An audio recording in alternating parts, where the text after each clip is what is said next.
let's go to the main event now. Let me first hand over to Karl and Christoph, and let me first hand over to Karl Stoss to give you a short presentation on today's news. Karl, over to you.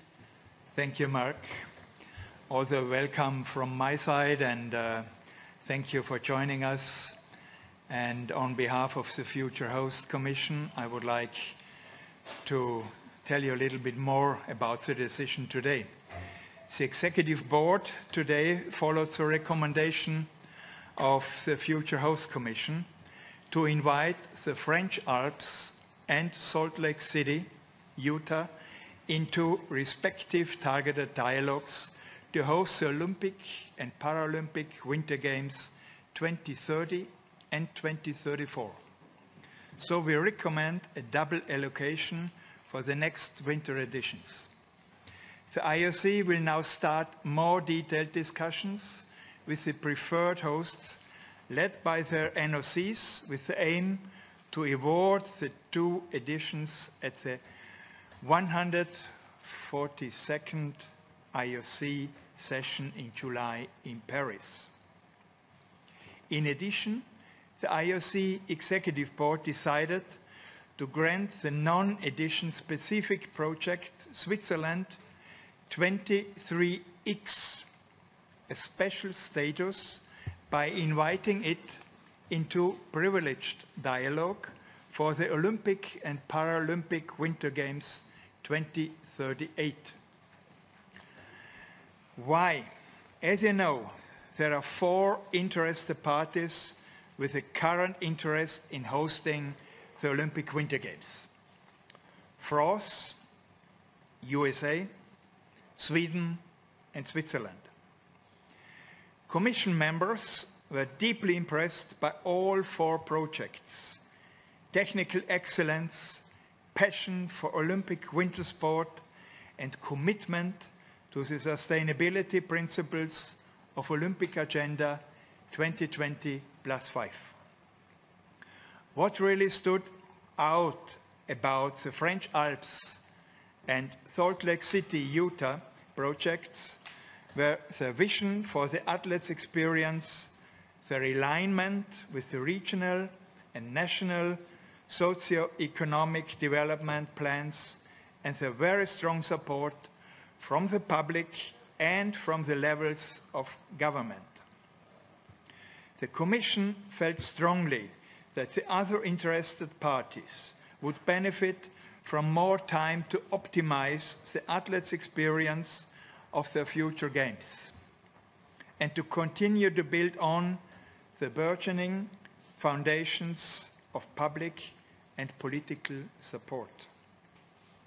Switzerland 23X has great potential with its project aligned with Olympic Agenda 2020+5 and the principles of sustainability, cost reduction, environmental protection, and legacy. Today's decision was based on these positive elements. Positives for French Alps project: the vision, the rejuvenation of Alps and bring sustainable tourism in this region. The Games plan, maximum use of venues, 5 to 4 clusters, alignment with the development plans and Olympic Agenda 2020+5. Experience and skills, winter sports hosting, structures and best practices of Paris 2024. That means sustainability integrated in every area from transport to finance, aligned to Paris Agreement on climate change. And public-private sector and the highest possible government support. Positives of Salt Lake City, Utah. That was the vision, to build on the legacies on 2002 and create a future for venues and sports program. Games plan, very compact master plan, no capital investment required. experience in US of hosting major international events in most Olympic winter sports, exceptional public support, and the highest level of national, state, and city government support. Positives of Switzerland 2003X. There are many exciting venues for winter sport. Switzerland has a great experience in hosting international winter sport events, and its role as a host country of the IOC and many international federations. This is why it was felt at our Commission could be a good opportunity for both sides. But we need a strong support from the public and also from the governmental side. And thank you to Sweden. The Swedish project presented an impressive vision to stage the most sustainable games in history. The project was technically excellent. The quality of the world-class competition venues and the strong tradition of winter sport in Sweden is clear for all of us. The Commission felt further work needs to be done when it comes to building support at all levels, including the necessary government entities and also from the business sector. The Commission also expressed concerns with the proposed funding strategy. Private revenues appear to be on the high side, in particular when it comes to domestic sponsorship and ticketing. The Commission therefore concludes that Sweden should be encouraged to continue to strengthen their concept. What happens now? What are the next steps? The International Olympic Committee will now start more detailed discussions with the interested parties led by their NOCs. So they have now to do their homework. The work is not finished now, but we have just another 6 months to come to a decision. The future host commission will now set a timeline for the targeted dialogues and will report back to the executive board on the outcome of these discussions ahead of the next IOC session in July in Paris. That means we need end of February a deadline for the future host submission. We need 1 month later a deadline for all guarantees. We need time to visit the future host city in April, and we will finalize the future host report and will present it latest to our Commission first in May and then afterwards in June also to the Executive Board, and after their commitment that will go to the IOC session in Paris. That are the next steps, and I think it's very clear what we have to in the next few months. Carl, thank you very much. We did it! Congratulations, Utah. One of the key reasons, and I spoke to the IOC early this morning, I kind of knew what was coming. They love Utah. They love our people. They love the fact that we have these beautiful mountains, these venues all close together, but the support of the public, the support of our political leaders, which is unanimous, and that we have all the pieces in place. They love Utah and coming back to Utah, and 2034, it's perfect for us. And they said, yes, well, you need to submit all your bid files and everything else. Guess what? We're ready. We can push the send button tomorrow.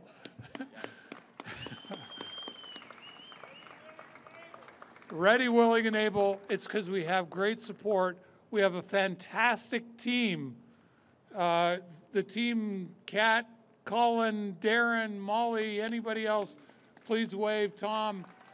These guys are relentless in their work that we work. I mean, Darren started at 4:50 this morning, I think. But we're always working. We're proud to be part of this. And we're so grateful for our fantastic political leaders. So, Governor Cox, please. Thank you. Thank you, Fraser. This man is a legend in the Olympic world and in Utah as well. You know, this doesn't happen without 2002. I think that's pretty obvious for everyone because of the people who worked so hard to get the Olympics here the first time. And I just wanted to pay tribute to those people. Many of you were here. Some of you were working on it. You deserve a round of applause. But as we had these conversations, and Fraser mentioned it, it was the overwhelming support of Utahns that made this happen. That's what's so unique, to have over 80% of the state very supportive, excited. We can't get 80% of the people to agree on whether the sky is blue, right? But this is the thing we can agree on.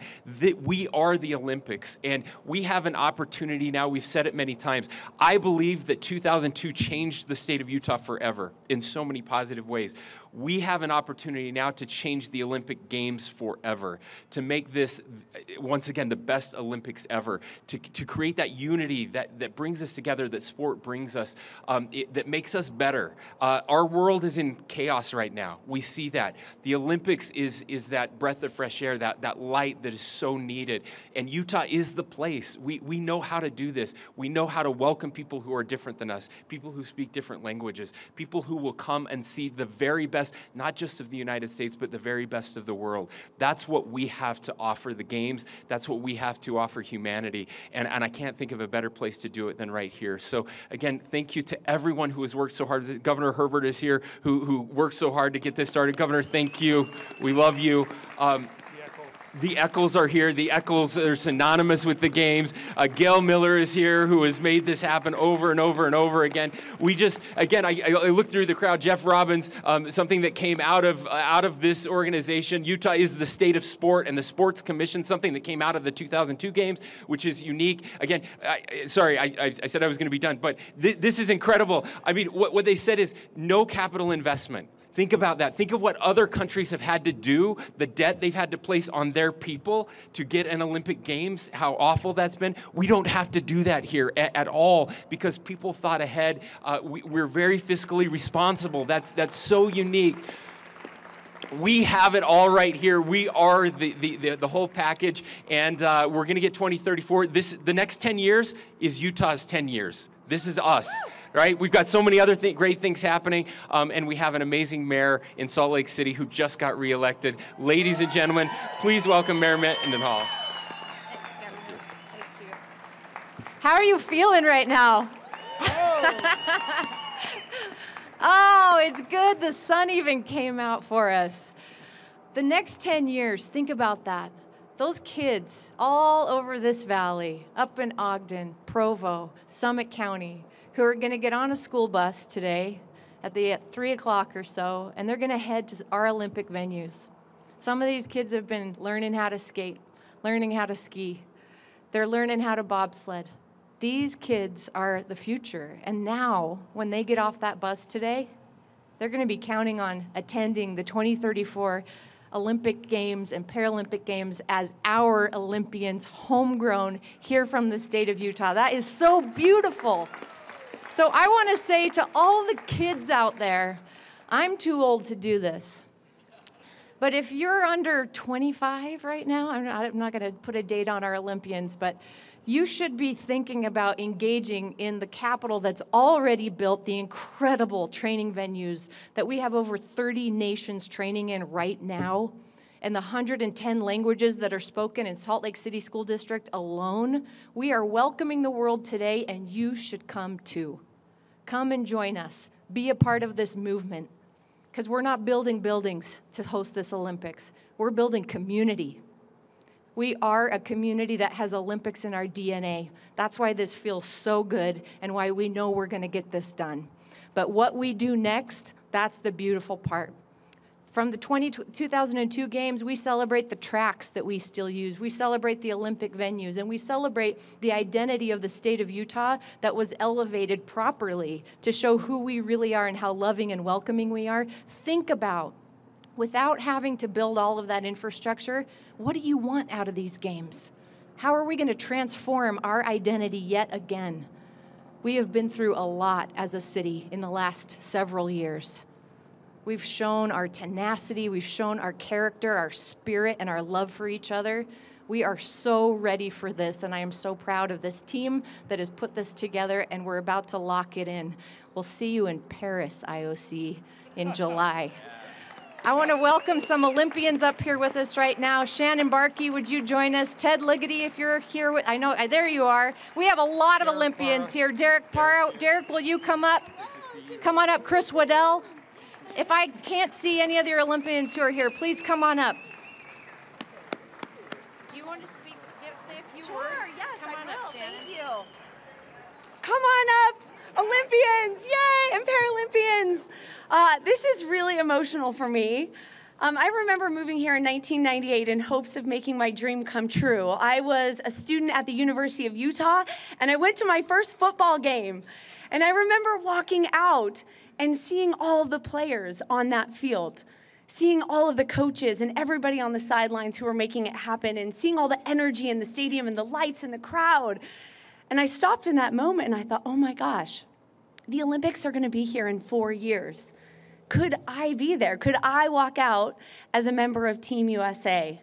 And I'll never forget, I closed my eyes, and that was the vision that I thought of 900 times a day, working the hardest I could get to walk into that stadium 4 years later. And I was so lucky to be able to do that, to walk in as a member of Team USA and bring the world together, and then stand up at the top of Deer Valley and win America's first medal in those Olympics. It was just this, right? It was so fun. It was so fun. But I think more importantly, what I learned during those games is that there's this spirit called the Olympic spirit that I didn't know existed. And it brought not only the athletes together, but the community together and the world together. And I have a daughter now that's 10 and a son that is 5, and they train at our Olympic venues.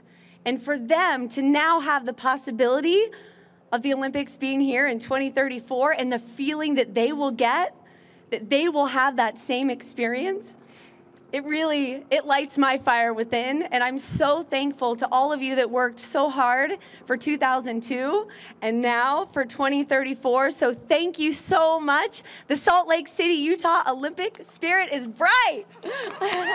Thank you.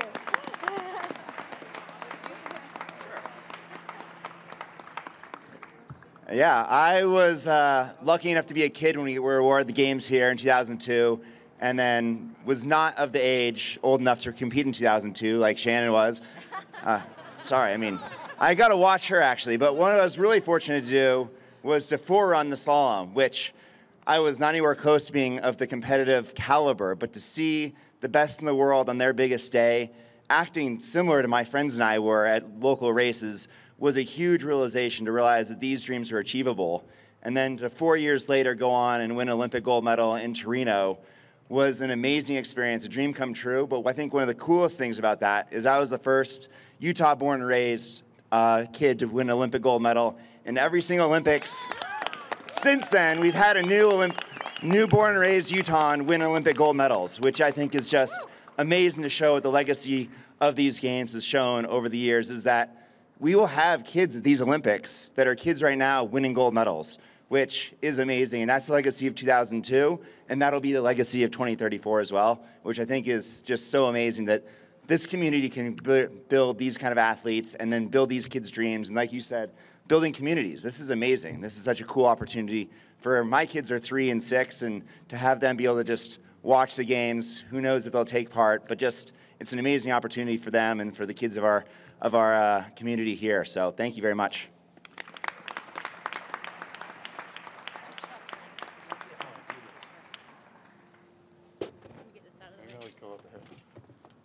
Can I do this like this? Can you actually hear me? All right.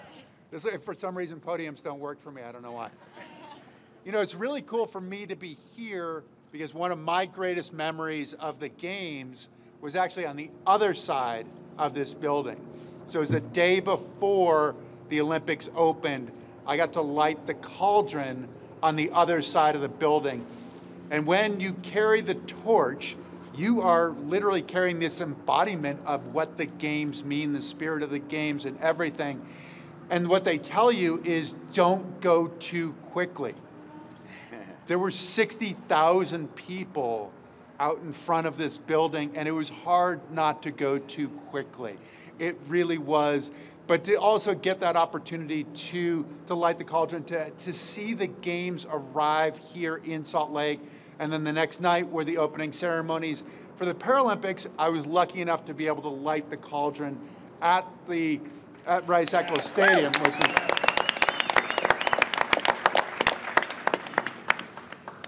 and it was a packed house. It was a bit of a rainy sort of night, cold night, but it was a packed house, and I don't think anybody really noticed the weather at all. The women's downhill was postponed because of too much snow. Yes. Exactly. So the women and the men raced on the same day up at Snow Basin. And I was going up for my run, and I heard this just tremendous roar. I'm not used to tremendous roars. We often are competing, and we don't have those kinds of fans.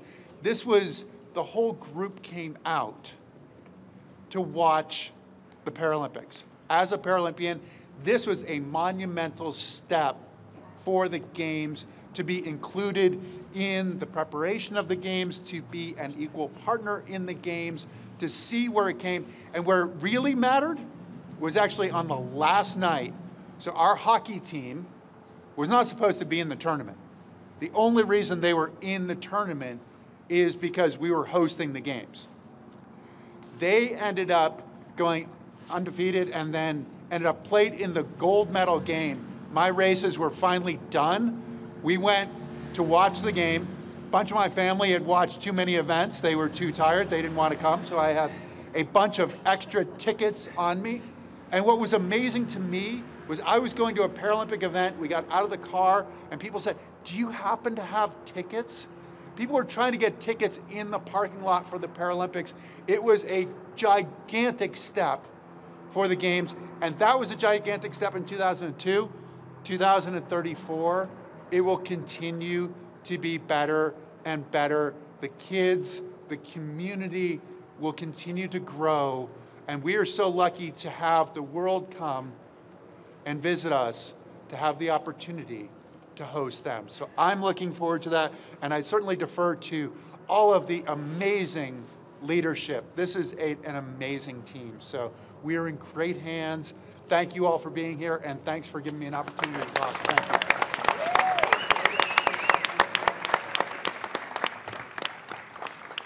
Good morning, everybody. There are a lot of smiling faces out there. I can tell you that I think some of us have had smiles for several hours now, that's for sure. But I just want to say thank you. Thank you to our community, thank you to our officials, and to our athletes.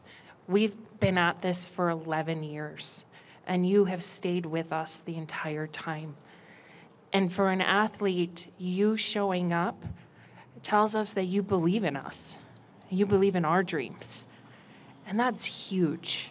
And so when we look at hosting a future Games again in 2034 and bringing it back, we're here for our community. I couldn't agree more with the governor and the mayor. This is Utah's time.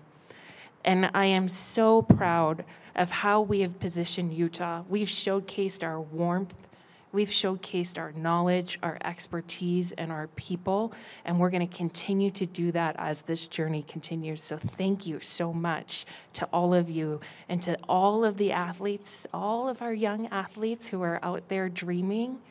Keep dreaming big, because it's coming, and we're going to be here for you. So thank you.